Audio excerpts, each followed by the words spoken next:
Welcome everybody to this edition of Attention Talk Video. I'm your host, Attention Coach Jeff Copper, and I'm here with Dr. Roberto Olivardia, one of our favorites on Attention Talk Video because he's always got great stories, and we've got one today that's just kind of fun and different.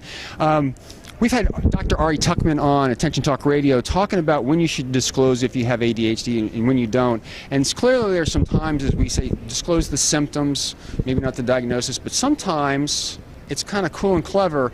And Dr. Olivardia, you have a really good story. I don't want to tee it up. Just can you share it with everybody? Sure. My favorite airline to go is JetBlue. I just find it very comfortable, and I like the TV screens on the back of the seats. And I had to make a change in flight, and it was past the 24-hour mark, unfortunately, just by a couple hours. And spoke to one of the representatives there at JetBlue, who was great. But she said, "Well, unfortunately, you kind of went past the line, so I would have to charge you the cancellation or change fee." And I said, it sort of just came out of me automatically to say, well, you know, David Needleman, who created JetBlue Airways, has ADHD and dyslexia. I have ADHD, and I said, well, you know, David Needleman, I feel like we're kindred spirits, even though I've never met him. But, you know, we're sort of like, maybe we can work together, you know, with this, seeing that, you know, I feel this sort of kinship with him. And she thought it was kind of funny and very interesting. I guess she didn't know that.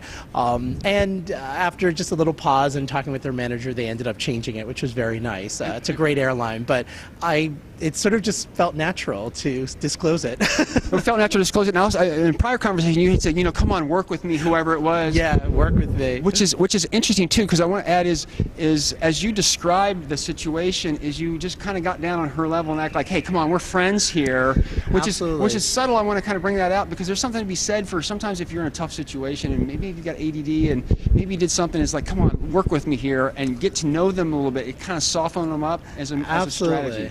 Yeah, definitely. I think when you sort of, with anyone, when you feel, take a more relational approach and say, you know, hey, we're just trying to work each other out. I wasn't trying to wheel and deal anything. It was just I made an error in booking the flight, and it was only a couple hours afterwards, and they were fantastic. She was great. So, publicly, I guess we'd like to thank David Needleman for being who he was to get you on the Absolutely, right? And JetBlue is great. I love JetBlue Airways. Well, Roberto, thank you for coming on the show. Sure, thank you. As always, appreciate it, all right? Great, thank you for having me. Take care.